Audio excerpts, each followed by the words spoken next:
Todos hemos escuchado cómo los maestros blancos abusaron de las mujeres negras esclavizadas, pero hay otra historia de la verdad en silencio. Cuando se cuentan historias de esclavitud, casi siempre se centran en los brutales maestros blancos, hombres que explotaron y violaron a las mujeres esclavizadas sin consecuencias. Esa realidad sombría es bien conocida, y se ha convertido en una imagen central del horror de la esclavitud. Pero la imagen no está completa. Detrás del velo había otra figura, a menudo pasada por alto, la amante blanca. Ella parecía ser la guardiana de la casa, la imagen de la pureza, la moralidad y la piedad. La sociedad la celebró como el ángel de la casa. Sin embargo, debajo de esa superficie pulida, ella también tenía autoridad, la autotroncio que dio forma a la vida de hombres y mujeres esclavizados por igual. Su papel, su crueldad y sus deseos ocultos permanecieron enterrados durante generaciones, rara vez se habló, rara vez se reconoció. Pero cuando estas mujeres se quedaron solas, ¿quién se convirtió en su objetivo? ¿Cómo eran realmente estas mujeres detrás del velo? En las grandes plantaciones del sur, las esposas de los maestros ocuparon una posición extraña y poderosa. Para la sociedad, eran los símbolos de la virtud cristiana, esposas obedientes, anfitrionas graciosas, guardianes de la moral. Se sentaron justo debajo de sus esposos en la jerarquía social, disfrutando de privilegios y riqueza con la que otros solo podrían soñar. Sin embargo, sus vidas estaban lejos de ser perfectas.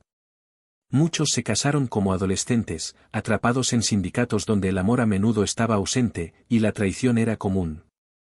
Los asuntos de sus maridos con mujeres esclavizadas no eran ningún secreto.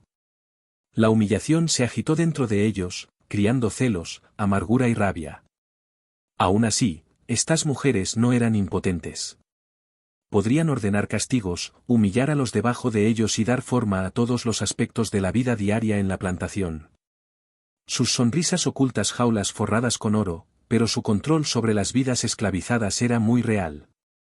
Estaban obligados por los estrictos códigos de pureza y obediencia, pero incluso en su confinamiento, aprendieron a ejercer el poder de sus propias maneras inquietantes. Pero esta historia nunca fue solo sobre la amargura doméstica, había algo más oscuro escondido dentro. Estas mujeres, celebradas como inocentes y puras, a veces infligidas a los hombres esclavizados, los mismos abusos que sus esposos cometieron contra las mujeres esclavizadas. ¿Qué sucede cuando el poder y el deseo chocan? Para algunas amantes, la soledad y la humillación se torcieron en algo más peligroso. Con sus maridos lejos durante semanas o meses, cambiaron sus frustraciones a aquellos que no tenían poder para resistir, hombres esclavizados. El rechazo no era una opción, la coerción estaba disfrazada de intimidad, pero no era más que dominación. El capitán Richard Hinton registró casos escalofriantes donde las mujeres blancas obligaron a los hombres esclavizados a someterse. Harriet Jacobs, en sus memorias, insinuó la misma realidad brutal. Estos encuentros nunca fueron actos de amor. Eran jugadas de poder, una afirmación de control donde la autoridad social de una mujer se convirtió en un arma. Un hombre esclavizado sabía que si se resistía, podría ser destruido. Si él hablaba, ella podría acusarlo de violación y hacer que lo azotara, mutilado o asesinado.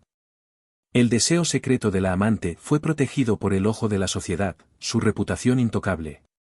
Pero, ¿por qué estas relaciones prohibidas permanecieron enterradas en silencio durante tanto tiempo? ¿Qué sucede cuando estos encuentros secretos traen una nueva vida al mundo? En casos raros pero innegables, las relaciones forzadas entre las amantes blancas y los hombres esclavizados condujeron a embarazos. El resultado fueron los niños birraciales, niños que llevaban el peso del escándalo desde el momento en que nacieron. Estos niños nunca podrían ser reconocidos abiertamente. Eran recordatorios constantes de las transgresiones ocultas de una amante, prueba viviente de una verdad que podría arruinar su reputación y destruir su imagen de virtud cuidadosamente construida. Para muchas amantes, estos niños no eran solo fuentes de vergüenza, sino que se convirtieron en herramientas de control. De manera retorcida, algunas mujeres usaron la existencia de estos niños para afirmar el poder, encontrando un sentido de influencia que no pudieron obtener de sus propios matrimonios. Silenciaron sus secretos al silenciar las vidas a su alrededor, asegurándose de que nadie pudiera exponer lo que quedaba escondido detrás de sus paredes. Pero ¿cuántas crueldades más se comprometieron solo para enterrar un secreto peligroso? Estas mujeres no se detuvieron en el poder personal y el deseo, muchas de ellas participaron activamente en el negocio de la esclavitud misma. ¿Sabía que algunas de estas mujeres intercambiaron esclavos como si fuera su propio negocio? Si bien a menudo recordaba solo como figuras pasivas, muchas amantes blancas eran participantes despiadados en la economía de esclavos. No solo heredaron a las personas esclavizadas, compraron, vendieron y alquilaron, tratando vidas humanas como moneda. Algunos incluso estudiaron los precios del mercado, las personas capacitadas esclavizadas en oficios específicos y los vendieron para mayores ganancias. Una mujer, Annie Pobre, se hizo notoria por convertir a sus trabajadores esclavizados en inversiones, supervisar personalmente su capacitación y asistir a las subastas para maximizar su RNS. A través de esto, las amantes ganaron más que solo riqueza, surgieron un raro sentido de independencia e influencia social en un mundo diseñado para silenciar a las mujeres. Pero esa independencia llegó a costa del sufrimiento inimaginable para los esclavizados. Pero cuando estas amantes se enfrentaron directamente a las mujeres esclavizadas, su crueldad alcanzó un nivel aún más aterrador. En el campo de batalla del amor, ¿quién derramó más sangre? Para muchas amantes, su humillación más profunda provino de los asuntos abiertos de sus esposos con mujeres esclavizadas. No pudieron castigar a los hombres que los traicionaron, por lo que volvieron su ira a los más vulnerables, las mujeres esclavizadas. Los celos, agudizados por la amargura, a menudo estallaron en actos de violencia. Solomon Northup, en 12 años un esclavo, relató la historia de Patsy, una joven esclavizada que se convirtió en el blanco de la crueldad de su amante. La furia de la amante era tan implacable que exigió que Patsy fuera azotada sin piedad, a veces instando a su propio esposo u otros esclavos a llevarlo a cabo. Una vez, incluso trató de sobornar a Northup para matar a Patsy.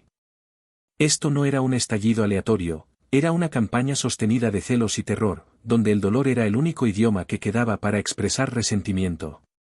¿Pero fueron estos simplemente celos personales, o fue algo más profundo en juego? Esta no era solo una historia de asuntos y envidia, la maternidad de las mujeres se convirtió en el próximo objetivo. ¿Qué podría ser más cruel que robar la leche de una madre? Para las mujeres esclavizadas, incluso el vínculo sagrado de la maternidad fue despojado. Las amantes a menudo los obligaban a abandonar a sus propios bebés para que pudieran amamantar al hijo de la amante. Harriet Jacobs, en sus desgarradoras memorias, recordó cómo se le ordenó a su propia madre dejar de amamantar a solo 3 meses, por lo que el bebé de la amante podría prosperar. Lo que para la amante parecía una cuestión de conveniencia o vanidad era, para la madre esclavizada, una herida que nunca sanó. Significaba ver a su propio hijo de hambre o debilitarse, mientras que el bebé de otra mujer bebía la nutrición destinada a su propia carne y sangre. Pero los cuerpos de las mujeres esclavizados no fueron explotados solo para los niños, se convirtieron en parte de un negocio más grande. ¿Qué sucede cuando incluso la maternidad se convierte en una mercancía? En la plantación, el cuerpo de la mujer esclavizada nunca fue suya. Las amantes interfirieron en embarazos y nacimientos, tomando decisiones sobre parteras, afecciones e incluso remedios. En la superficie, estas acciones podrían parecer cuidado. Pero la verdad era mucho más fría, un niño esclavizado saludable significaba más ganancias, más trabajo, más riqueza. Cada nacimiento fue tratado como una inversión en la fortuna de la familia. Los niños no se contaban como vidas humanas, sino como activos para ser utilizados, intercambiados o vendidos. Las amantes entendieron esta cruel aritmética muy bien. En sus manos, la maternidad se convirtió en una transacción comercial, despojada de amor y elección. El grito de un niño no era la voz de la nueva vida, era el sonido de un nuevo producto que ingresaba al mercado. Pero recuerde, todavía hay otra revelación esperando, esta involucra el sufrimiento de los hombres esclavizados. Sí, incluso las mujeres blancas podrían infligir coerción sexual a los hombres esclavizados. ¿Alguna vez te has detenido para imaginar el sufrimiento de los hombres esclavizados? El silencio de la historia a menudo oculta su dolor. Los hombres esclavizados no eran solo trabajadores en los campos, sino que eran objetivos de explotación a puerta cerrada. Algunas amantes usaron su autoridad para obligar a los hombres a la sumisión sexual. El rechazo nunca fue posible. Si un hombre se resistía, las consecuencias podrían ser fatales. Una falsa acusación de violación podría significar tortura, mutilación o muerte. Incluso la vida diaria llevaba una corriente subterránea de peligro. Los hombres trabajaban sin camisa bajo el ampolteante sol del sur, sus cuerpos en exhibición. Para algunas amantes, esta visibilidad provocó curiosidad, deseo y dominación. Exigieron masajes, servicios privados o encuentros secretos, y siempre bajo amenaza: si hablas, te destruiré.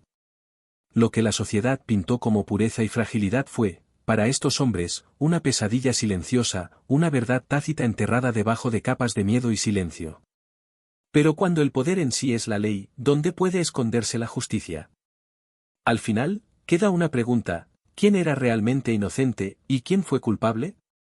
Durante siglos, las amantes blancas han sido recordadas como víctimas del patriarcado, esposas atrapadas, símbolos de pureza, guardianes de la moral. Pero la realidad era mucho más oscura. Muchos no solo fueron cómplices de los horrores de la esclavitud, sino también participantes activos, infligiendo dolor, celos y coerción a las personas que poseían. Su poder estaba escondido detrás de los mitos de la sociedad, su crueldad enterró bajo la imagen de la virtud. La esclavitud envenenó cada relación que tocó, esposas y esposas, maestros y esclavos, madres y niños.